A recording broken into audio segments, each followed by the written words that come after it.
curitibanos poliglotas! E aí, tudo bem com vocês? Eu sou a professora Janaína e nós estamos aqui para mais uma aula. Nesse momento é muito importante que vocês se mantenham em casa, lavem sempre bem as mãos, passem o álcool gel e agora encontrem um local bem confortável para que a gente possa dar início. Vamos lá? O tema da nossa aula hoje é escolas, matérias, horários e curiosidades. Então, você deve estar pensando aí na sua casa, o que será que ela vai falar? Vai falar sobre escola? Sobre as matérias que nós estamos tendo agora? Sobre os horários? O que tem a ver essas curiosidades? Pois é, na verdade a gente vai falar sobre as escolas, mas a gente vai falar um pouco sobre a organização das escolas. Como que funciona, né? Como que funciona todo esse sistema para que uma escola possa funcionar? Ou seja, a gente vai ver um pouquinho, né, do que vem por trás, né, de como faz toda essa organização da escola para que a gente possa ter tudo funcionando da melhor maneira possível.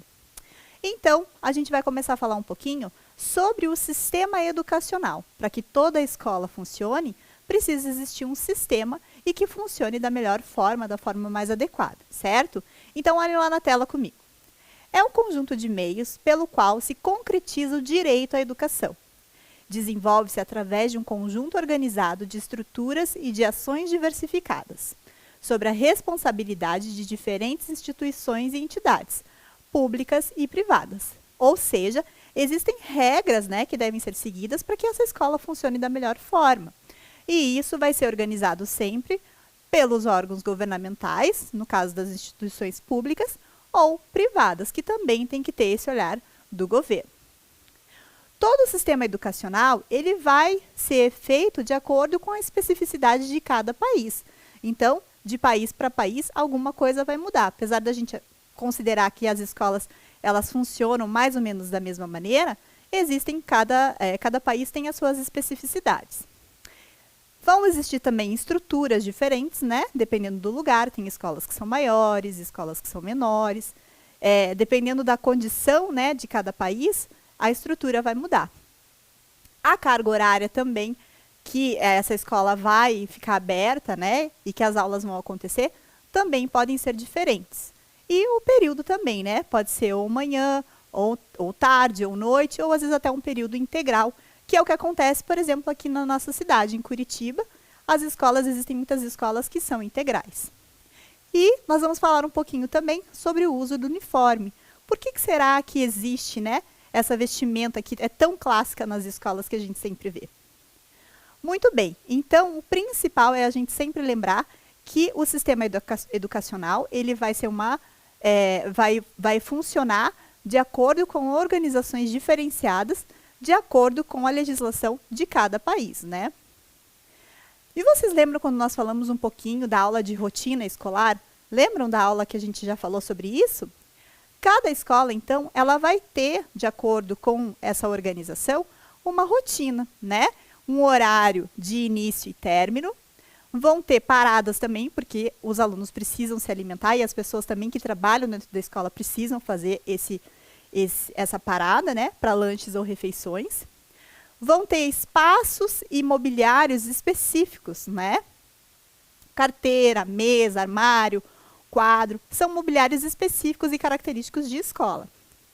Vão ter um número de estudantes, né? A gente não pode colocar muitos estudantes numa mesma sala, para que isso fique confortável, para que cada um possa se sentir confortável na hora de aprender. E vão ter atividades diferenciadas, contando com a participação desses estudantes. E, claro, a gente também tem que ter um comportamento adequado dentro da escola, né? A gente não pode se comportar da mesma maneira que nós nos comportamos em casa, do mesmo jeito na escola. Vai mudar. Então, agora, vamos ver algumas curiosidades em relação a isso, a como funciona esse sistema educacional em diferentes países? Olha lá. O Japão, por exemplo. Os japoneses são popularmente conhecidos por serem extremamente educados e com hábitos exemplares. Esses comportamentos se justificam pela cultura do país, que é voltada para a construção do caráter da criança antes mesmo do processo educacional. Interessante isso, né? Então, os japoneses eles estão muito preocupados justamente com isso, com o caráter das pessoas, né? A formação é uma formação humana, não é só uma questão da educação, da aprendizagem de conteúdos, mas também da formação do caráter da pessoa. Lembra que a gente falou também, na aula de rotinas, sobre essa questão da rotina no Japão? É justamente isso, sobre essa formação humana, que os japoneses eles acreditam que essa rotina tem que ser inserida também em outros pontos além do aprendizado, na questão da limpeza da escola, né, que é feita pelos estudantes. Existem equipes que fazem revezamentos de tarefas para manter essa escola sempre bem organizada e sempre limpa. Então, eles têm esse zelo, esse cuidado pelo ambiente em que eles estão, né? Olha lá outro caso, a Finlândia. Na Finlândia, eles dão grande importância ao contato com a natureza. Por esse motivo, as crianças na Finlândia passam um grande período de tempo explorando e brincando do lado de fora da sala, o que oferece aprendizados tão importantes quanto os que são dados em classe. Eu acho isso muito importante, particularmente, porque, com certeza, na escola a gente aprende muita coisa dentro de sala de aula, mas é vivenciando no nosso dia a dia, vendo as coisas, é que a gente aprende realmente, né? Então, esse olhar para a natureza realmente é muito importante para que a gente também cultive alguns aprendizados. Olha lá na Singapura. A Singapura é um outro país que também existem outro sistema educacional. E no país, acredita-se que a tecnologia tem um papel essencial para melhorar as escolas e também as oportunidades de acesso à informação. Ou seja, eles acreditam realmente que a tecnologia possa favorecer isso, né? Então, eles fazem um investimento grande nessa questão da escola, né? De inserir essa tecnologia para que os alunos tenham realmente esse acesso, independente da classe social, né? E na Alemanha, olha lá. Na Alemanha, é proibido aos pais dar aula aos seus filhos em casa, né? O que a gente chama de homeschooling. Lá existe o dever geral de escolaridade, baseado na incumbência educacional estatal, ou seja, quem tem que prover a educação é o Estado. Muito bem, então, vocês viram, né, a gente está falando aí sobre os diferentes sistemas educacionais, mas pode ser que venha alguma pergunta na mente, né, e eu também sempre me pergunto isso. Será que existe um sistema de ensino que seja perfeito? A gente viu tantas coisas diferentes, né, a Singapura falando da tecnologia, a Finlândia falando da importância da natureza, a Alemanha lá preocupada, né, com o dever da escola pública e estatal, né, que é dever do Estado. E será que existe uma coisa que seja realmente a certa, a correta, que seja perfeita? Então, olha lá. É importante que exista um investimento em estratégias emocionais e positivas que ajudam a desenvolver as habilidades necessárias para o resto da vida dos estudantes. Além disso, a valorização do investimento na formação dos professores também é algo importante e comum aos grandes sistemas de ensino. Ou seja, tudo isso que eu coloquei ali, esse texto, na verdade é para a gente falar que realmente existem sistemas como esses que a gente viu, que valorizam vários pontos que são importantes, mas não existe um sistema que seja perfeito, vai depender de cada especificidade de cada país e de cada cultura, né? Então, por isso que os sistemas sempre vão ser diferentes. Para a gente falar um pouquinho mais da estrutura da escola e a gente ver essa diferença na cultura, vamos assistir agora um vídeo que são as cenas das escolas ao redor do mundo. Vamos lá? Confere comigo.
E aí, gostaram do vídeo? É interessante a gente ver, né, como é uma sala de aula em diferentes países, em diferentes culturas, como que as crianças se comportam, né?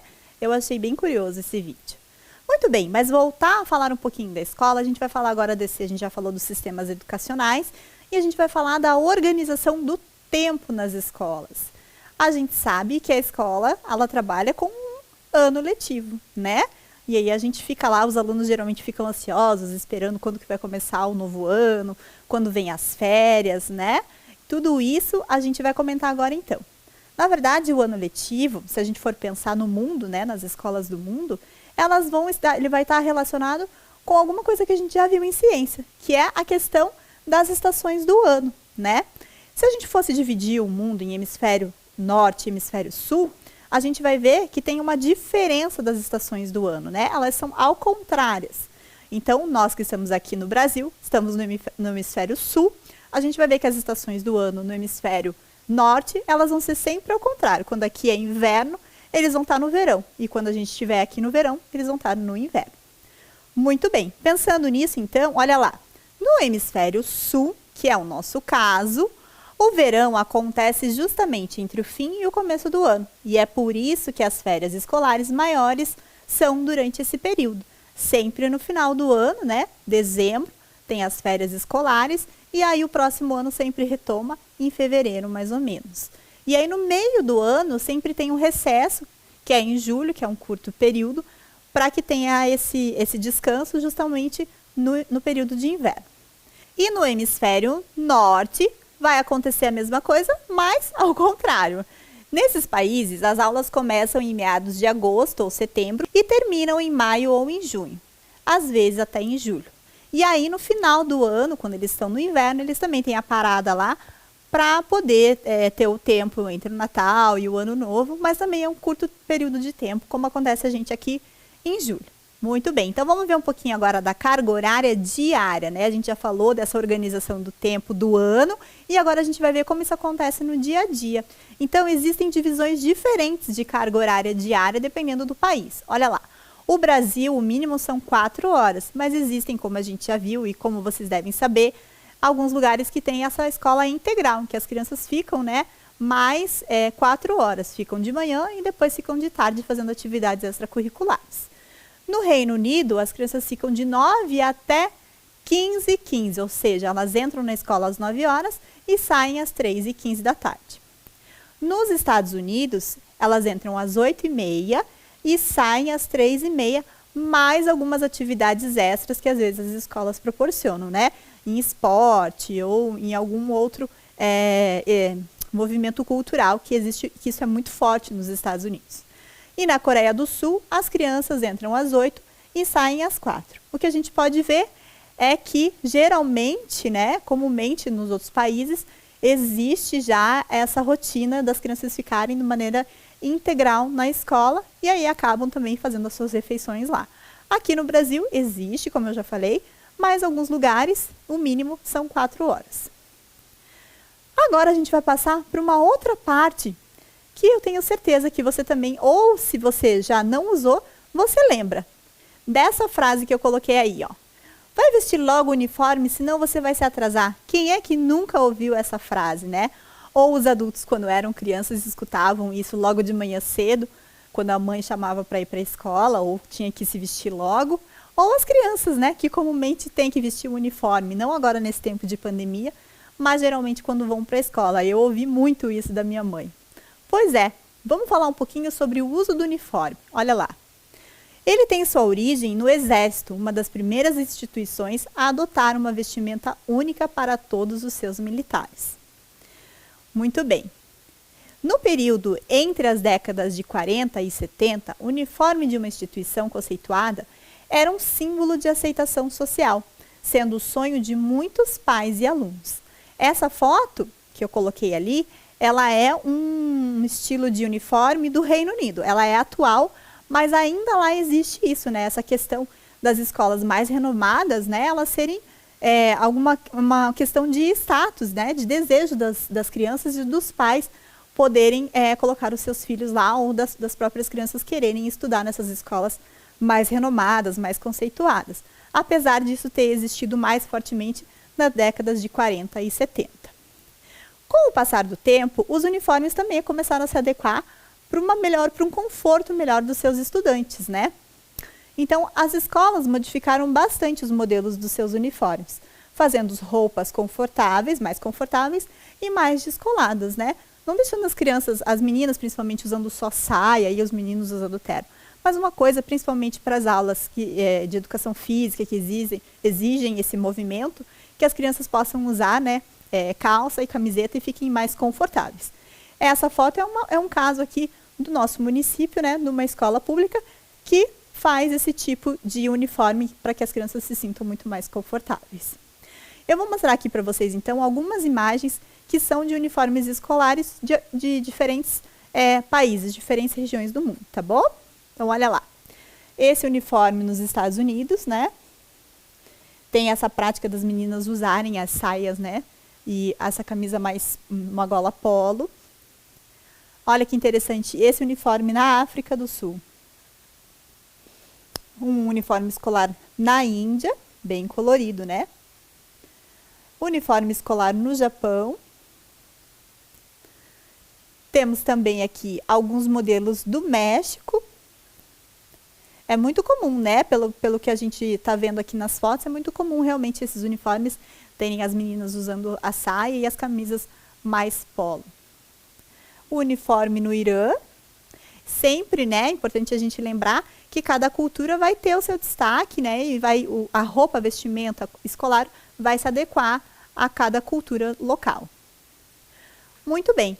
Mas agora, pensando no momento que nós estamos, na pandemia, a gente viu aí, né, toda essa questão desde o sistema educacional, de como que existe o calendário escolar, como esse tempo na escola ele é organizado, né, a rotina diária e o uso do uniforme. Vale ressaltar, né, que o uso do uniforme, além dele ter essa questão cultural, né, ele é importante porque ele também serve como uma segurança, né? A criança que está usando o uniforme, essa vestimenta, ela tem um significado universal. Todo mundo sabe, né, a que escola que ela está e se acontecer alguma coisa, já sabe a quem se reportar, né? Então, é uma questão também de segurança, né? Mas agora, pensando no momento que nós estamos, na pandemia, as crianças não estão usando uniforme e toda essa rotina que a gente falou, né, todo esse sistema educacional, ele teve que ser modificado, querendo ou não, né? E aí as crianças não estão mais indo à escola, essa rotina foi modificada. E entrou no lugar disso as videoaulas. Tem uma nova rotina que teve que ser adaptada, mas as crianças estão assistindo a aula em suas casas. E para isso vieram as aulas remotas, né, que são realizadas no contexto do coronavírus. Elas oferecem a continuidade da escolarização por meio de recursos tecnológicos, só que agora à distância.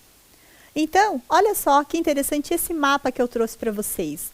É um mapa que vai mostrar realmente que a gente teve que fazer essa mudança, né? Essa mudança não aconteceu só na rotina das famílias no dia a dia, mas toda essa estrutura da escola, todo esse sistema educacional, ele também teve que ser modificado.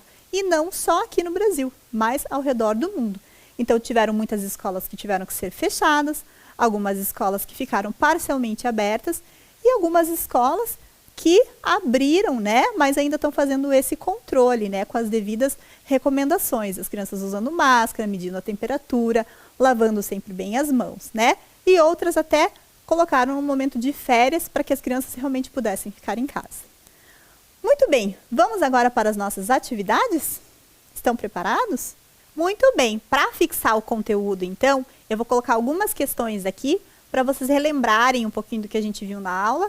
E aí, eu vou dar um tempo para vocês pensarem na resposta e logo eu volto para a gente ver se vocês conseguiram ou não, ok? Então, olha lá, a primeira pergunta que eu coloco para vocês é: em qual desses países a cultura está voltada para a construção do caráter da criança antes mesmo do processo educacional? Você lembra? Será que é no Japão, na Finlândia ou na Alemanha? Eu vou dar um tempinho para você responder e logo a gente vem para discutir.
E aí, lembrou?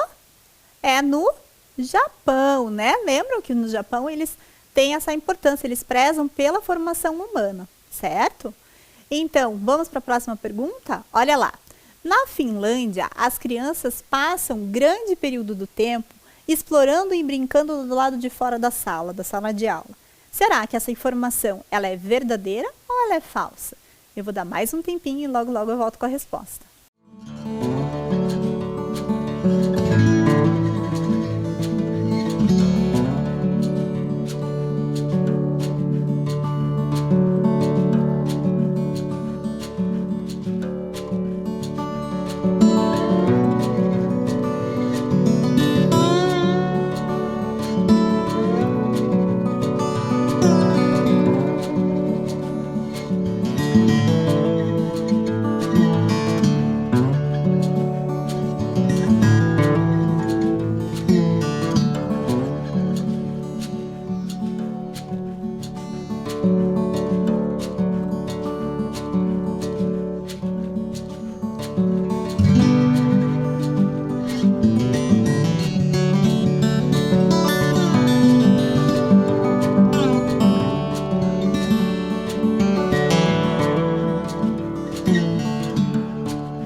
E aí, lembrou?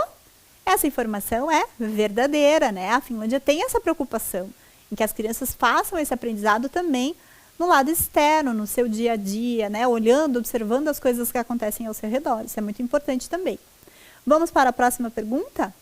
O verão acontece justamente entre o fim e o começo do ano. E é por isso que as férias escolares maiores são durante esse período. Essa informação, a gente está falando sobre o hemisfério norte do mundo ou sobre o hemisfério sul? Você lembra? Vou te dar mais um tempinho e logo a gente volta.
E aí, lembrou? Lembrou das festas que a gente tem no final do ano? A gente está falando do Brasil, então nós estamos falando do hemisfério sul, né? E o hemisfério norte acontece ao contrário, o verão é lá no meio do ano. Muito bem. Vamos para a próxima, então. O uniforme escolar tem sua origem no exército. Será que isso é verdadeiro ou é falso? Mais um tempinho e logo eu volto com a resposta.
Muito bem, e aí, conseguiu lembrar? Então, essa informação é verdadeira, exatamente isso, né? Os uniformes militares que foram os precursores do uso do uniforme, que hoje é tão importante no dia a dia das crianças nas escolas, né?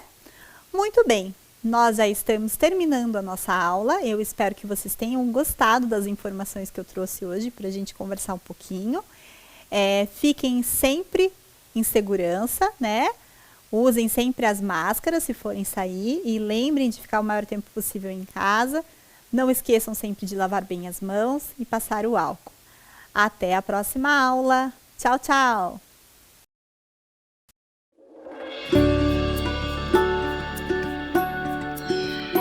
Oi, tudo bem com você? Comigo tá tudo ótimo. Eu sou a Amanda e eu vim aqui te dizer que eu estou muito feliz em saber que a gente vai se ver de novo. Mas antes, eu preciso te dizer algumas coisinhas, tá? A gente vai ter que manter alguns cuidados super importantes para voltar para a escola com segurança, né? Olha só, antes de sair de casa, é importante que você esteja pronto, com o álcool em gel nas mãos,